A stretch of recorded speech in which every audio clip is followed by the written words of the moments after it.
Everyone for coming. Today I'm Liel, Leibovitz, Senior Fellow at this here Hudson Institute, editor of Larger Tablet Magazine, and I should say part-time faculty at the or adjunct faculty, whatever I am, at the Hogwarts of the Jewish people, Yeshiva University, which Rabbi Dr. Ari Berman is the fearless leader thereof. So it gives me great pleasure to have a conversation in a moment where I think the conversation is as urgently needed as it's ever been. Dr. Berman, Rabbi Berman, what do we do here? We're very formal. Israelis are very formal as people. So what Rabbi Berman. Rabbi Berman came back earlier today with from a meeting with the Secretary of Education. We may hear a little bit about this. But the reason we wanted to convene this conversation is very simple. Many of us read about the sorry state of American higher education. We see pro-Hamas demonstrations on campuses. We see universities kind of spiraling into depths previously unexplored and unimaginable. And we ask ourselves, what is going on? And it seems like there is a twinkling ray of light among all this darkness that is coming and emanating from institutions like Yeshiva University, from faith-based institutions. So we were very curious, as we believe that education is very much a sort of foundation of a healthy society and of good national security, wanted to have some of Rabbi Berman's advice and wisdom and see what's going on. So before we even begin, I want to ask you the most unfair question of all, which is we plebes sitting at home reading our newspapers have a very grim picture of American higher education. We see the Tentifada encampments. We see riots and sort of clashes between students and law enforcement. Before we even jump ahead or dive any deeper, give us a sort of survey of the landscape. Is it really that bad? So first of all, thank you so much for having me, Liel. It's really an honor to be with you. If Yeshiva University is the Hogwarts, Liel is one of our wizards. And that is whatever the official title is. I'm the caretaker dude who lives in a shack in the woods, but that is completely fine. I'm just happy to be part of the team. He's a very important character. He's a very important character. But, and to be at the Hudson Institute and amongst real deep thinkers and people who care about the future of America and how we grow and build in our influence and help the world.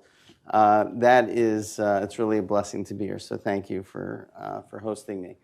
There's certainly a lot of great things that higher education does in the United States of America, but I think the sordid details of what's happening is important to point out. It's not just the Tentifada, as you've said, but the numbers are down in higher education. Enrollment numbers, are very significantly the enrollment cliff that people are speaking about.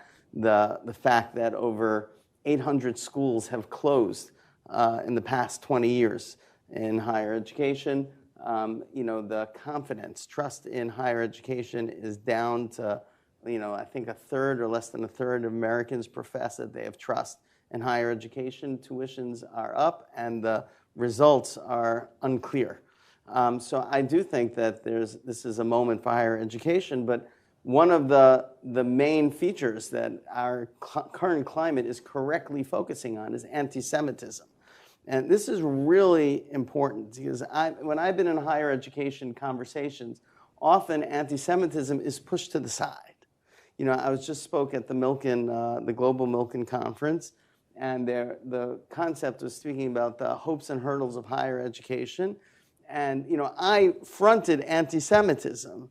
And I saw with some of the other presidents there that it was not adjusting their collars. Right, it wasn't the top topic they wanted to address. But for me, anti-Semitism is essential because of what it says, which is anti-Semitism is a symptom to a greater sickness. And we make a mistake when we just focus on the symptoms. We must just focus on policing the problem, but we don't get to the sickness. And I think that the sickness and the failure of higher education is reflected in these numbers, in enrollment, in a lack of confidence, in the closings. It's reflected in it, and that's what's important for people to understand, which isn't just the data, but what actually is wrong with higher education.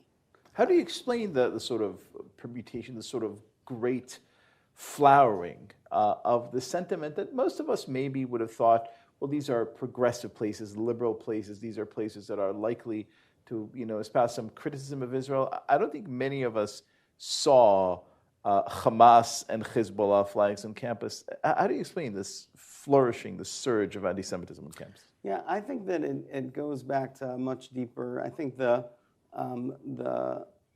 this is a poisonous root that we need to heal. And where it starts is a failure of continuing the foundational mission of the university. Universities, certainly in America, the great universities, Yale, Harvard, Princeton, they started as faith-based universities. They started as places of faith, and they continued the traditional model and mission of a university, which is to start from the Hebrew Bible all across the Greco-Roman intellectual tradition and build the foundational texts and stories that shaped their students, including America, the founding of America, and the values of America, and their mission to educate the leaders of America, was primary. And that is what the mission of a university has always been. And as, new texts, became part of the canon, the aperture widened, but they were always in conversation with the core text, and they were all part of evolution. Students came in and were part of an intergenerational community of learners. They studied and read Isaiah and Plato. They asked questions about Aristotle and Augustine, not to cancel them, but to understand them. They were asked not, what do you think of Nietzsche, but what does Nietzsche think? And they embedded themselves as part of a fundamental conversation. And then they can build themselves and add their innovation and their creative ideas on top of the interpretive tradition of thousands of years. And that was a great university, and that was the bond that the fellow students felt, that they were part of a community of learners.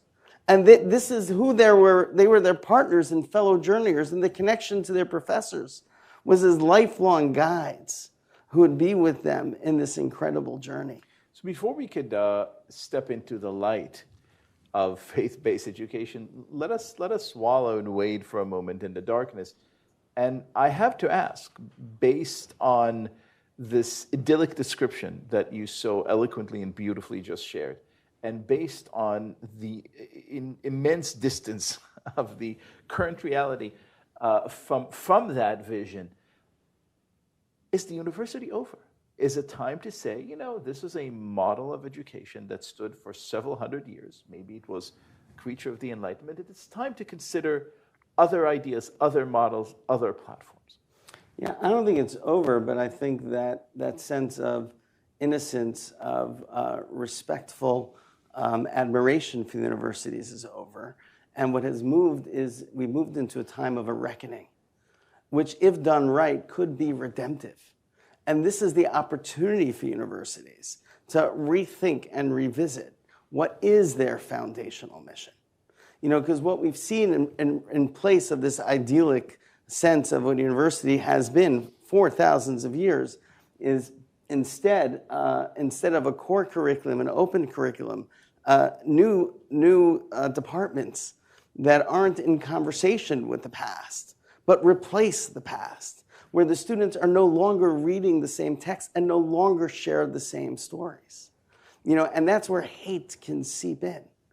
And especially when the new departments are teaching Jewish colonial vision of a bifurcated world where somehow the Jew is the oppressor and Hamas is the oppressed.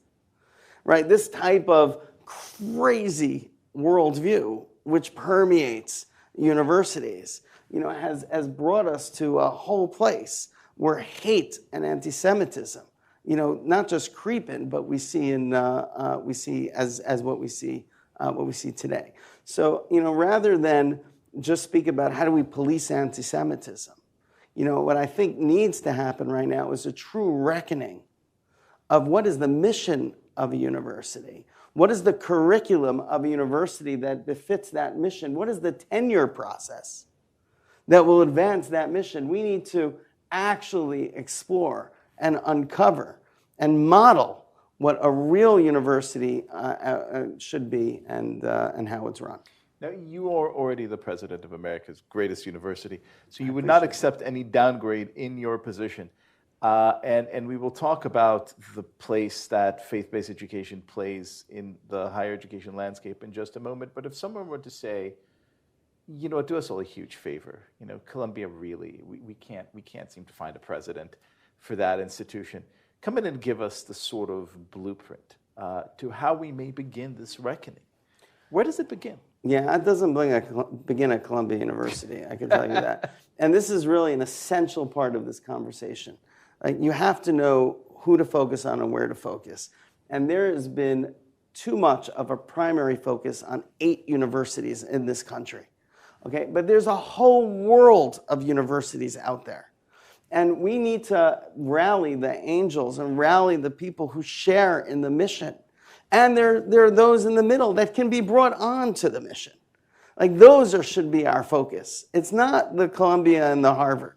It's all the other universities.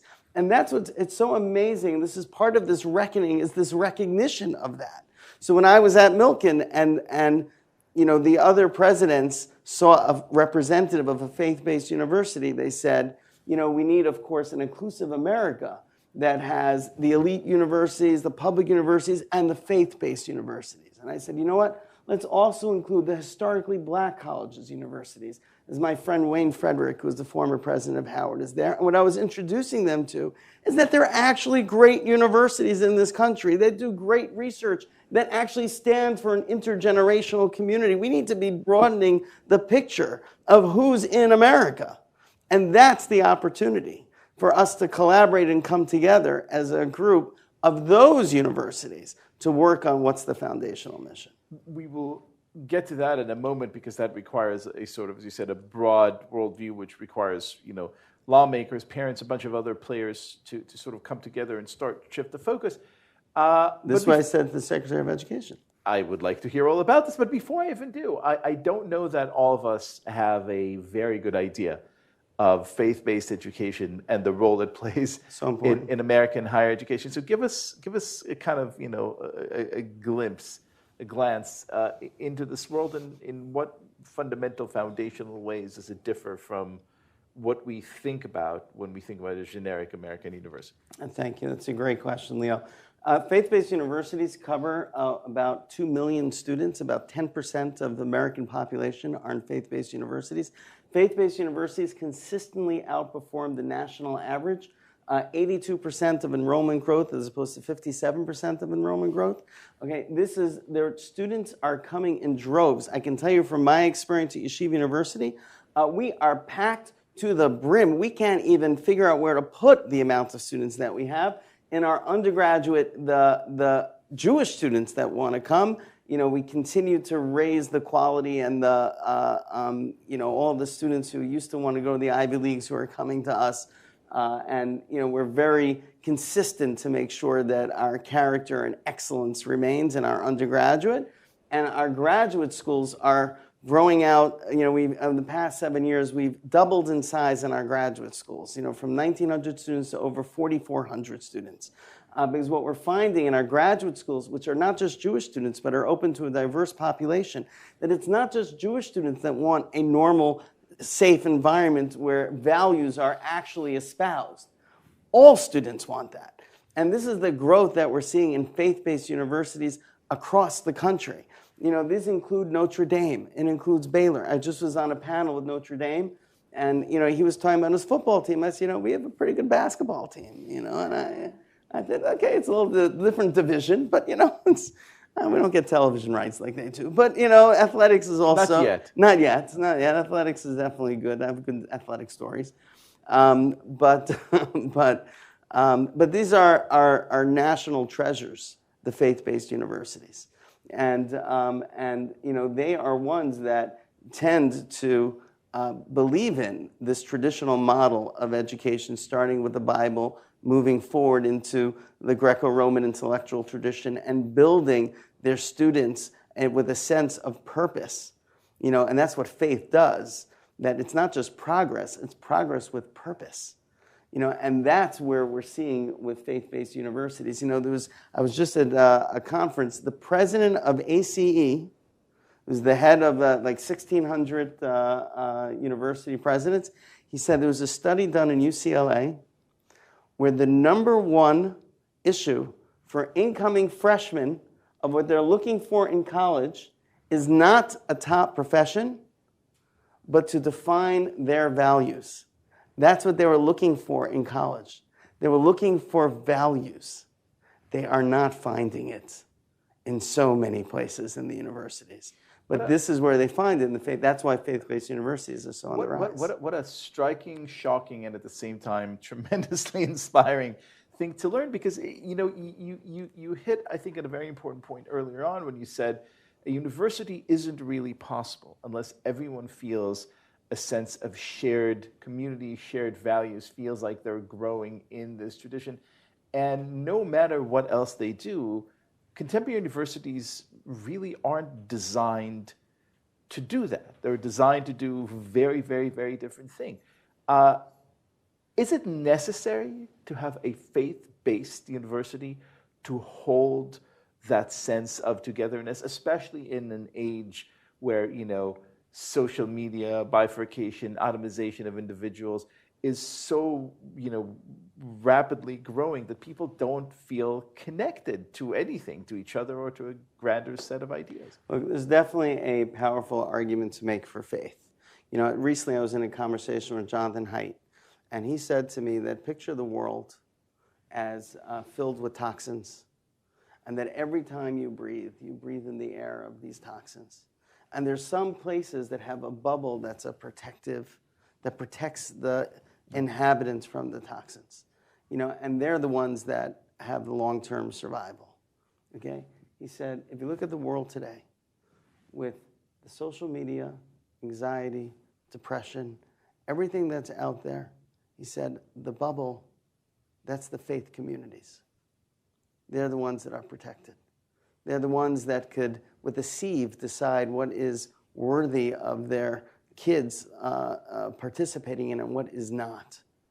Okay, they're the ones with the values that are raising their children in a way to not just survive, but to thrive in a future world. So there's certainly a very strong argument to make for faith today and the importance of it, especially in the instability and in a world of innovation and progress, which is posing challenges that we've never seen before. With that said, I don't think that the only universities are faith-based universities where this can prosper. I do believe there are a lot of other universities. I believe faith-based universities are essential in the conversation.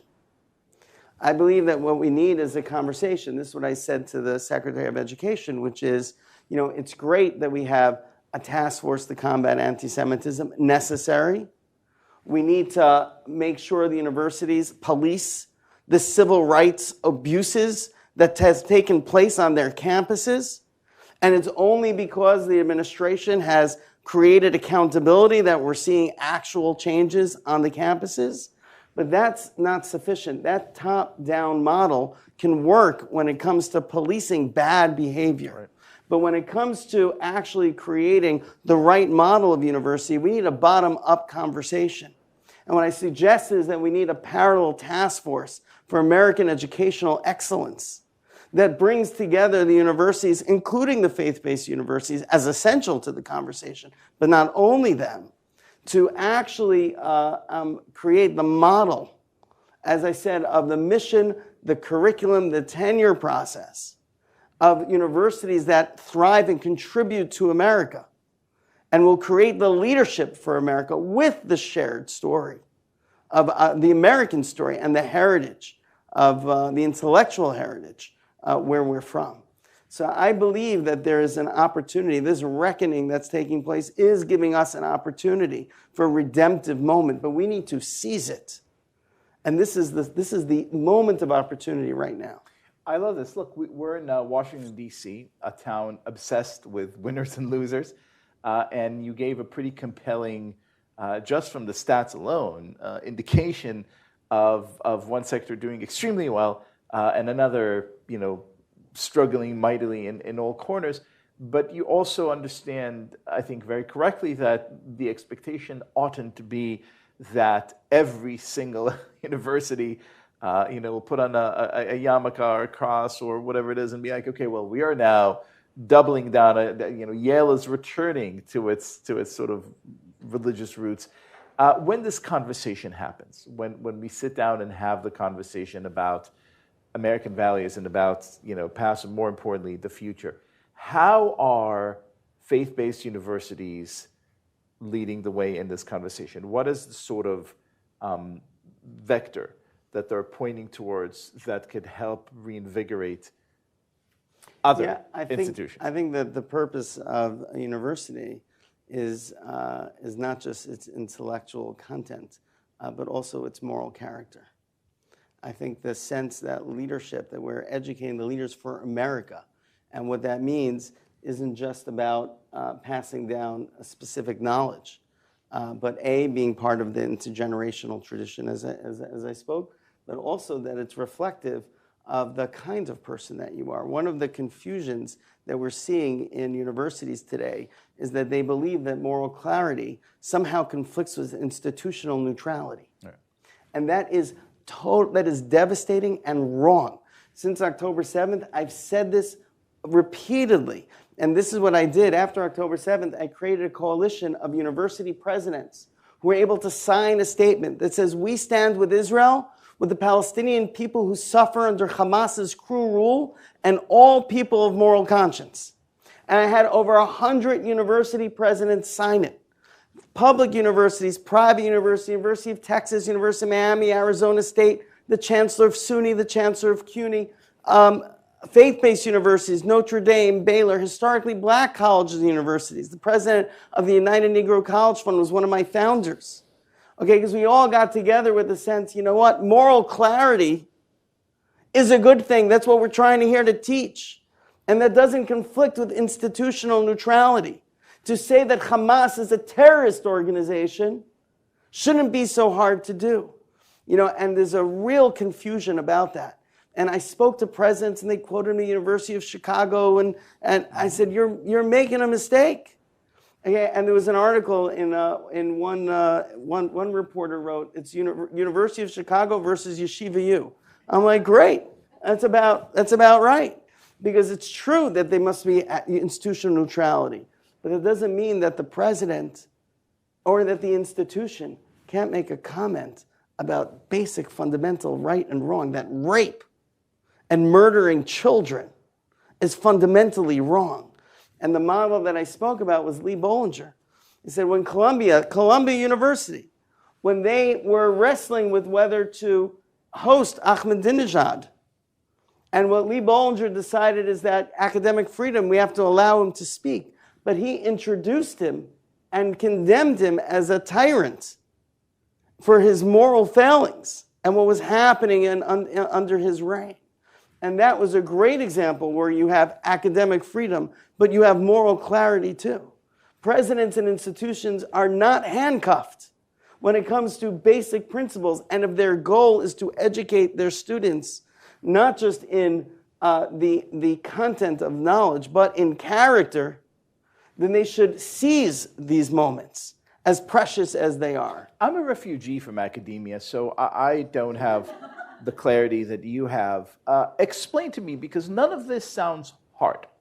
All of it, in fact, sounds incredibly straightforward, basic human, doesn't even require, a third grade education, let alone a PhD, let alone the presidency of an institution. How did we get to a point in which it seems like not just a defensible position, but in fact, the high road for an organization like the University of Chicago to say, we will never take any stand, even when the stand is terrorism is bad, murdering babies not good. I want to tell you, this is so important, because most people in America who are the thinkers would tell you that the key is for universities to adopt the University of Chicago position. Mm-hmm. That's what they'll tell you. And I agree mostly, meaning it is essential to adopt the University of Chicago position with this caveat that in situations, and there are situations where it's black and white, where it's absolutely clear, like rape and murder and burning babies alive. So at that point, actually they should say something. And if they don't say something, they're failing in their fundamental education for their students. But the problem is that they don't understand what the goal is of a university. They've lost the fact that universities are also to teach about character. Academic freedom is moved from a tactic to the goal. Academic freedom is essential as a tactic, but there's a goal. What's the vision? What's your purpose? I'll tell you, when I started as the president of Yeshiva University, there was a president's conference for new presidents that I went to as a seminar. And I'll even share with you where it was. It was in Harvard. And the irony that in Harvard they were teaching presidents how to be presidents. Anyway, in the middle of one of those breaks, I was involved in a conversation with other presidents, and they were all talking about what they expect to be the greatest challenge for their presidency. And they circled around how far will a faculty member have to go before they're allowed to intervene. What crazy thing does a faculty person have to say? Like they were talking about faculty spitting on soldiers and like what has to happen? And I was listening to this conversation. I'm like, I'm so struck by this. I said, you're all talking about negative freedom. Like what has to happen before you're able to stop? What about positive freedom? Like, why are you here? What's the purpose of your university? What's your goal? They were dumbfounded. The whole conference, they kept on referring to, remember when Ari asked, like, what? What's the purpose? Remember when Ari asked, what are we doing here? What are we doing? Yeah, that was special. Oh. And I was stunned. And it was my introduction to academia. You're a refugee. That was my introduction to a industry that was lost. Where academic freedom, a very important tactic. Very important strategy to get to the truth, to disseminate virtue. But when you've lost truth and virtue as your goals, where are you? You let slip a word earlier that I want to kind of drag you back into because I think it's very important. You said something about educating Americans. Yeah. Universities today are notoriously international institutions. We heard in a panel earlier on today that in Columbia, for example, more than half the student body consists of foreign students. Do you believe that the institution, the university, has an obligation to fashion a particularly American citizen, or are we now under the impression that this is part of a global collective of thinkers and therefore must kind of interact with everyone and everything all over the world? Part of the traditional great American universities is disseminating American values. Now, that could be with international students. You know, what I've argued, and I've said this to both lawmakers and in public forums, that the question of international students is not whether they come to America, it's where they go when they come to America. And if the administration is hesitant for them to go to places that teach them to hate America, you can understand that. But there are places that teach them to love America. You know, so we had, for example, Yeshiva University and our graduate schools, we're up tenfold in international students. We have diverse populations all across the world who are coming to study our science and our health and our law. So I just had a South Korean cohort. They came, they left, they wrote me a note. They said, "Dear President Berman, we love Yeshiva University. We stand with Israel." Who told them to stand with Israel? We told them to love America and American values. And they know from there that that means they should stand with Israel. That's the American story. You know, and that is a great thing to have international students who could leave the universities as ambassadors of our values. And it's a huge opportunity. And that, I think, it's very important. What the administration is doing is they're vetting the international students to make sure that the ones that the international students that come in are not threats to the country. And by the way, as a university president, I'm happy that they're doing that. I don't want to have students that have records that we don't know about, that it's hard for us to figure out. So they vet the students. But then when the students come in, where are they going to go? So I certainly believe that the administration should help direct the students to the kinds of universities that would benefit the country. So let's get down to brass tacks here, because we have a challenge that is profound, not just because so many of these institutions, and yes, maybe the situation is more, aggrieved with elite universities, but it certainly is prominent elsewhere as well. We have financial structures that don't necessarily, shall we say, incentivize large-scale change.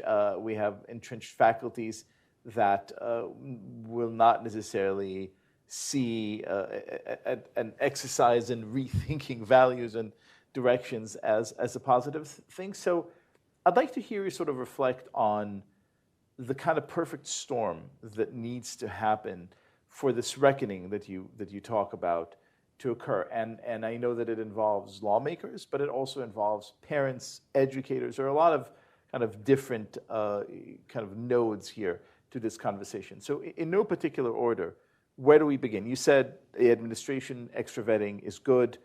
What else? Let's begin with lawmakers. And what else should lawmakers be doing right now? I think this dual effort, which is the right hand and the left, the top down, making sure and policing civil rights, but at the same time incentivizing and gathering those universities and professors that would want to be a part of the conversation. We're drawing massive conclusions from like 8 universities. And I'm telling you, there's a rest of the country.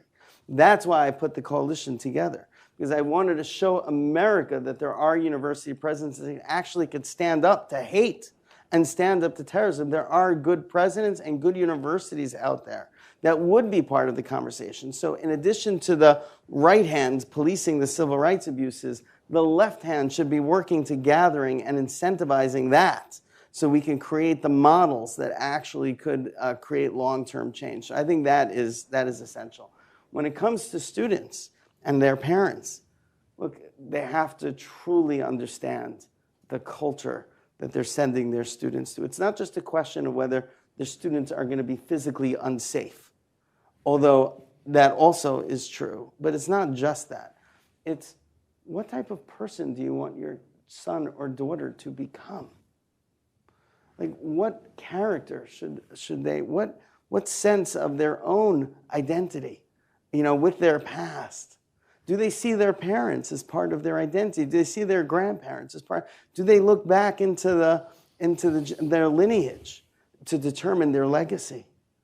This is the kinds of questions that parents and students should be asking deeply about their future, in addition to where are they going to succeed professionally. Very important at Yeshiva University. I'm proud to say 98% of our student body, 6 months after they graduate, have a great job or in the graduate school they want. Our numbers are unbelievable, and that's really important. Professional success and meaning and living out who you are, finding who you are and living it out professionally is very important, and also personally. And that's the kind of conversation they have. The other group that people don't talk about is faculty. We have faculty members who want to leave their universities to come to us because of what's going on. We just hired the former chair of the Rutgers math department. Distinguished professor of math at Rutgers is now a university professor of mathematics at Yeshiva University. Right? We have professors who've called us and said, we want to be a part of an institution whose values we share. The universities who woke up, professors after October 7th, and found that their colleagues hate them, or at the very least don't care about them. Like we had, after October 7th, Mauricio Karchmer, an MIT computer science professor, one of the top professors, most popular professors, left MIT because he said he found a campus without sympathy, and he came to Yeshiva University in the spring because he found values that represent who he is. And we're seeing this more and more. So these shifts, that it's the students and the parents, but it's also the faculty, want to be in universities. It sounds like such an enormous task, for a young person to come and say, hey man, who am I? Could you help me figure it out? To say to parents, well, maybe you should also worry not just about, where Timmy goes to school and what kind of job he gets, but also what kind of person he gets. Is this also a kind of invitation to reimagine the role of faculty and of scholars to shape not just students as they enter, the gates of the campus, but really to help the culture at large have the moment of reckoning, really help people who maybe have kids who are a few years away from universities begin grappling with these questions so that the whole task of building and shaping a soul doesn't need to happen in those 4 years. Look, I would say it is ironic because we're in a culture of helicopter parenting in ways we've never seen in history, where children can't leave without a something on app on their phone. Like I moved from America to Israel. I lived in Israel for 10 years. We came back with our kids. And we said, apparently you're supposed to have an app on your phone. And we're not putting an app on our phone. Like that, like the whole overprotective parent thing, which is crippling our children. This is another work by Jonathan Haidt that he speaks about. And the one place that they're not going to be thinking about is where their kids are going to school for 4 years in the most formative years of their lives. That sounds insane. And and this is the reckoning, that kind of immediate respect that you give to hallowed institutions is over, or that should be over. And parents and students certainly should be much more discerning about what actually happens in those 4 years, not just a hallowed name that's going to be a credential on their desk. When it comes to the professors and presidents and the community shouldering the burden, I couldn't agree with you more. Like, this is a time for anyone like the Hudson Institute, think tanks, thought leaders, to join together and shoulder this burden, or shoulder this opportunity, which is with the moment. This is the greatest moment of opportunity for higher education that we've seen in generations. And if we do this right, America, our children, the world that we live in will be in a much better place. And if we don't, and we just stick to status quo, which is what so much of the current institutional response has been about status quo, then we will be left with this inheritance, which will certainly prove poorly for the next generations. You mentioned coming back from a meeting with Secretary McMahon. What is your understanding of how the current administration sees this challenge and what it intends to do to help promote this vision? This is the beginning of that conversation. They were very receptive at the meeting, but this is exactly what we're talking about, which is they're doing a really strong effort holding universities accountable. Now let's find the heroes, let's find the angels, let's find the community that can actually build the models that we determine as success. So before we open it up to questions, I want to ask a somewhat poetic question. Let's assume, because this is America and we always end on a hopeful note, let's assume it's now 5 or 10 years down the road and everything worked precisely according to plan. All the great things that could have happened did. Everyone did precisely what they were supposed to. What does the landscape of American higher education, faith-based and non-faith-based alike, look like? Yeah, I think you'll hear other names of universities much more frequently cited in your mainstream press. And you'll hear about great innovation and creation and research being done by faith-based universities and other universities across the country. You'll have leadership that is civil with one another, not in a a competition of power, which is what we find, but a sense of shared vision and mission and disagreements between you, but done in a way that is healthy and constructive. And that is definitely an idyllic vision of where this would, maybe not 5, 10 years, let's give it 20 years.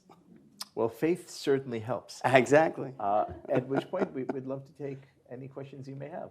There is a mic traveling around. Yes, sir. Hold on. Thanks so much for... Hold on. Okay. And now. Sure. Hi, Andy Hirsch. I'm currently co-founding an EdTech AI startup that is building a negotiation simulator targeting business schools as the beachhead market. And I'm curious, Dr. Berman, what is your perspective on the future of higher education from a technological perspective in the next 5 to 10 years? Yeah. I would say it on two levels. First of all, as somebody running a business, as the president of the university, or as the CEO, we have to be employing AI all across all our divisions. We have a senior leadership team coming up, and I have an AI expert coming in just to show them the basics. Like, everyone needs to know how to use this. This is saving time. I was just at an event in LA, and a scientist said that he discovered 2 patents in 10 years, and in the last 6 months he discovered 6, because of the tools that are at their disposal. It's unbelievable what's here, and this is only now. In a couple of years, quantum computers, the world's about to change again. So, we need to be staying up to date in order just to run the business effectively. When it comes to education, obviously it has a huge impact, and I think that we have to start shifting from telling the student, don't use ChatGPT, which is insane, and saying, okay, assuming you're going to use ChatGPT because it's actually a tool like a calculator, how am I going to educate you? How are you going to actually learn English and how to write? Because you are going to have to do that. But you have other tools and resources at your disposal in a minute that you never would have had in God knows how many years. And how do you use that properly? I will say that in the Jewish model of education, which is chinuch, the role of the educator, of the teacher, of the rabbi, of the rebbe cannot be replaced. And this is really essential. And this is part of faith-based universities, this is part of character, right? If all education was disseminating knowledge, okay, then AI could do it a lot better than a person can. But being that there's so much more in terms of the richness of the educational experience, including the relationship that's developed. I'll tell you a story. I just mentioned this in a different public setting, that on January 20th, I delivered the benediction at the inauguration. So before the inauguration, I was a little nervous. This is also an intimidating crowd, but there would be a lot of people there. So I wanted to speak to my dad. My dad is my greatest cheerleader. But my dad passed away 2.5 years ago. So, I carry him in my heart. I can still hear his voice. But I wanted to call. So I called my rabbi, who was my teacher, when I was 19, 20, 21 years old at Yeshiva University. I've had over a 35-year relationship with him. He has guided me and advised me throughout my life. And he said to me, Ari, you're going to be great. I love you. Enjoy. You can't get that from AI. That's the kind of relationship that faith-based universities, that intergenerational communities of learners, that's what a professor, that's what a rabbi, it accompanies you throughout your life.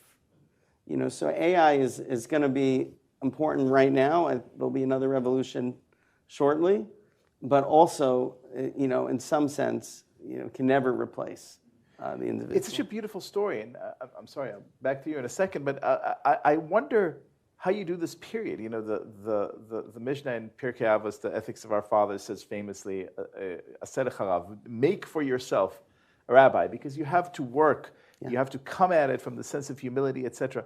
Outside of a faith-based institution in which learning is assumed to be not just an accumulation of degrees and accreditations, but actually a sort of profound wisdom. What is the, just to borrow a tech word, what is the hack to making kids today who very frequently grow up calling teachers by their first name, who see teachers as sort of transactional figures who are there to get them from point A to point B?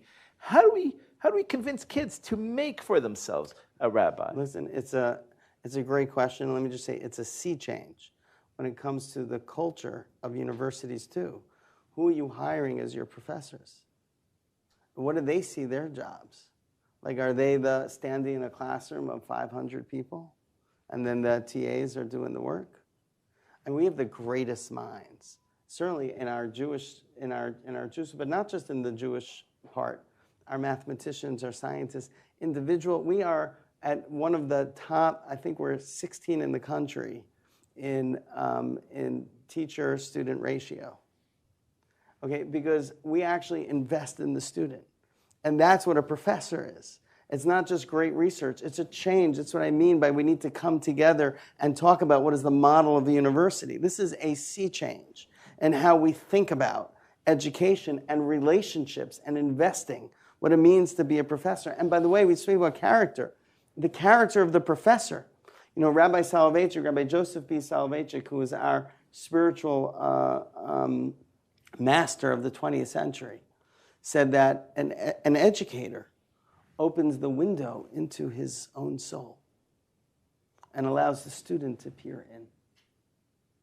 And that's what Rabbi Soloveitchik did. He didn't just teach the Talmud, and he was the master Talmudist of our generation, but he let his students in to see his soul. And I think about professors all across this country. I don't want them to let the students in to see their soul. Like, you want a certain kind of professor, and that's also important. When we talk about moral character, who are the professors? Like, what's happening now with tenured professors and what they're teaching in the classroom, or how they're excluding Zionists or Jews from the conversation? Talk about a lack of academic freedom, excluding people not by the quality of their ideas, but by their political leanings. This is abhorrent. So the kinds of teachers, this is part of what's essential in the conversation, but you're right, in faith-based universities it's assumed, and that's one of the reasons why it's so attractive to students. Hallelujah. Yes. Hold on. Thank you so much for sharing your thoughts with us. My name is Liel, and I did not go to a faith-based university, unfortunately. So I just graduated from a very far left and thus very anti-Semitic university. And you kind of had that bleeding in from the professors to the students, the staff, everyone. And you spoke a lot about how you have to make the right decision and the parents have to make the right decision about where to go. But once you're already there and you find yourself as the only Jewish Zionist or the only Zionist on campus, but you are already there and you do want to get the good grades, what would you recommend that students do in this situation? It's hard. Honestly, it's hard. What we teach our students at Yeshiva University is that their role is to go out and sanctify God's name in the world. That I want them to go to work and wear their kippah. I want them to be identified as Jews and as Orthodox Jews. And that puts an extra responsibility on them, because they have to make sure that they're going to act on the highest ethical standards. And I want them to act on the highest ethical standards, because everything that they do with integrity and compassion and kindness, from the cubicle to the corner office, is an opportunity to sanctify God's name and to show what values mean in this world. It would be very easy for me to say to students in other universities, be a Zionist, be out who you are. Show them and don't be afraid. But in the reality of our times, it's sadly not always the case. So the first thing is self-protection, obviously. Right? You have to be safe. You can't move if you're not safe. So whatever that means for a student on that campus, they have to be safe. And secondly, they have to, with both courage and wisdom, decide when they can actually show with great joy, what it means to be, in this case, to be Jewish, and bring some light into the world. So the goal isn't to hide, but again, only if you're safe. The goal is to bring the light, and to the extent that one can, and just by acting with kindness and goodness, you already do that. Just by this question, I could see you've already done that. So I think that thinking of oneself as a vehicle of light for their surroundings is, and as this is an opportunity, could be a way of thinking through. We also do take transfer students. We have Robert Kraft just gave us last year a major donation of the Blue Square Scholars to take transfer students. We had so many Columbia students who wanted to come to us. And after he stopped giving to Columbia, he made an announcement. He's not giving to Columbia. So I call him and say, Robert, okay, they're all coming to us. So I said, okay, I'll give to Yeshiva University. And that spread everywhere. And we're seeing that a lot about philanthropists who are turning from their previous pattern of giving to give to Yeshiva University. And that also is helping deal with it. But transfer is definitely a possibility. Time for maybe one more question? Yes. Oh, okay, sorry. Jewish Iranian refugee here, so I understand the refugee part. My question is, and you touched on this a little bit, in terms of there are so many institutions that want to ally and be a part of the greater conversation. There are specifically some colleges and campuses across the country that have zero protests, and it's the smaller colleges and the smaller universities and they have a lot of international students who are going there, have part-time jobs, have their head in the books and just focused on that. Have you done any initiatives to reach out to those institutions as well? And I think it's because of that whole refugee status and what you touched about, it's the values and characters that have been bestowed to them from one generation to the next. So I should be clear, as the president of Yeshiva University, my primary function, of course, is our institution. I felt, especially after October 7th, I personally feel a responsibility to the Jewish students in this country. And I spent a lot of time working with the Department of Education and the Department of Justice, trying to let Jewish students know that their voice matters and they could hold their universities accountable. I worked a lot on the Clery Act, which is a vehicle to hold accountable, to actually calculate the hate crimes that happen on campuses, and it was certainly a big part of my focus last year. Part of my conversation with the Secretary of Education is because I don't have the resources or ability or time to myself go around the country. I'll be part of it. I'm happy to help in the leadership of it. But this does require a very significant effort. It's not really being done. In the Jewish organizations, they're focused a lot on the anti-Semitism piece and the accountability and the policing piece. And my shita, my belief, is that we can't just do the one, but we have to find the coalition of the others. And hopefully, America, the institutions around us, can work together to find those partners and to build the coalition that will help us forge our path forward. Rabbi Berman, the task at hand is momentous. The hour is indeed very late.